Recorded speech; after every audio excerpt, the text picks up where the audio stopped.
Os romanos se referiam a quem vivia além de suas fronteiras como bárbaros, selvagens, como pessoas não civilizadas. Mas essas tribos antigas podiam ser qualquer coisa, menos primitivas. Seus líderes eram quase sempre estrategistas militares brilhantes, e seus artesãos eram capazes de criar armas impressionantes. No vídeo de hoje, veremos algumas armas famosas dessa época. O machado de batalha. Poucas armas bárbaras causavam tanto medo quanto o machado. Enquanto a maioria dos guerreiros tribais levavam lanças ou espadas para o combate, os soldados bárbaros eram conhecidos por manejar machados de batalhas pesados e capazes de destruir escudos e armaduras com um único golpe. Após a conquista, alguns chegavam a dividir a terra conquistada baseado na força de arremesso, ou seja, o homem que lançava o machado mais longe ficava com mais terras. A espada longa. A espada longa de 2 gumes era a principal arma dos gauleses, um conjunto de tribos celtas que viviam no território que hoje é conhecido como França, Bélgica e o oeste da Alemanha.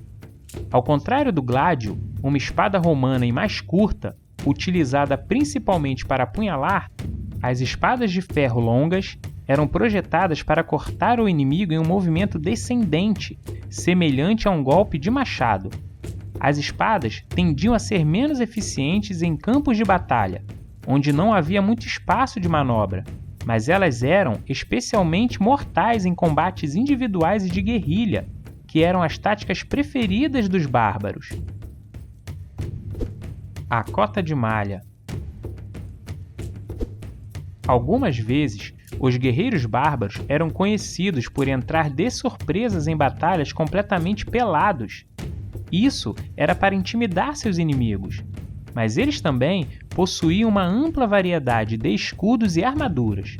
Entre as mais eficientes estava a cota de malha, que teria sido inventada na Europa pelos celtas gauleses no século III a.C.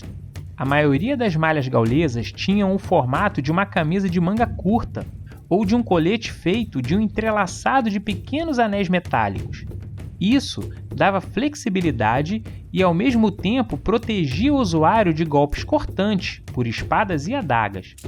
A cota de malha era extremamente trabalhosa para ser feita. Uma única armadura podia incluir dezenas de milhares de anéis. Por isso, ela costumava ser usada por chefes bárbaros e aristocratas em vez de simples soldados. A carruagem celta. Esses veículos eram geralmente compostos por 2 cavalos e uma plataforma feita de vime e madeira, com rodas de aro de ferro. O principal uso dessas carruagens era como uma plataforma móvel de arquearia. Os guerreiros andavam por todas as direções e lançavam suas flechas contra os inimigos. Muitas vezes, conseguiam quebrar as fileiras dos inimigos com o grande pavor causado pelos cavalos e o barulho das rodas. O uso de carruagens para esse propósito, e não como uma arma de choque, deu uma vantagem significativa aos bárbaros, pois eram consideravelmente mais ágeis do que um arqueiro a pé. E além disso, podiam carregar mais de um arqueiro em cada carruagem, e ainda tinham a capacidade maior de armazenar flechas, sem prejudicar a sua mobilidade. A falcata. Quando os romanos invadiram a atual Espanha, em 218 a.C., eles ficaram cara a cara com uma tribo bárbara conhecida como os celtíberos.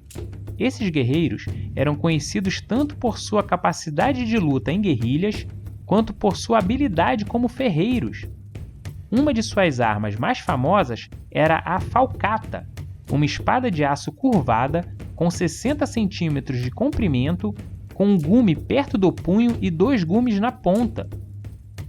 A arma era mais pesada na parte de cima, o que lhe permitia cortar e apunhalar com maior facilidade através da armadura. Ela era conhecida inclusive por cortar espadas romanas ao meio. O arco recurvo. No século V d.C., Átila e seus hunos invadiram a Europa a partir do leste e traçaram um caminho sangrento por todo o Império Romano. O flagelo de Deus, como Átila era conhecido, chocou os ocidentais com sua cavalaria móvel e táticas de batida e fuga, mas eles possuíam uma arma nova e formidável, o arco recurvo. A maioria dos guerreiros hunos levavam arcos feitos de madeira, nervos, chifres e ossos. Ao contrário dos arcos ocidentais, essas armas eram feitas de modo que se curvassem em direção a si mesma nas extremidades, o que gerava uma rotação e fazia com que as flechas voassem com velocidade suficiente para penetrar armaduras a 90 metros de distância. Esses arcos também eram menores que os arcos tradicionais e ainda eram muito mais fáceis de manejar em cima de um cavalo. Torres de cerco e arietes. Ao contrário de grande parte dos grupos bárbaros, os hunos eram especialmente competentes na guerra de cerco. Eles ganharam conhecimento da tecnologia de cerco enquanto serviam como auxiliares romanos, e é possível que eles tenham contado com a ajuda de prisioneiros e desertores romanos na construção de máquinas de guerra. Uma torre de cerco era uma máquina sobre rodas desenvolvida para atacar cidades protegidas por muralhas altas e de pedra.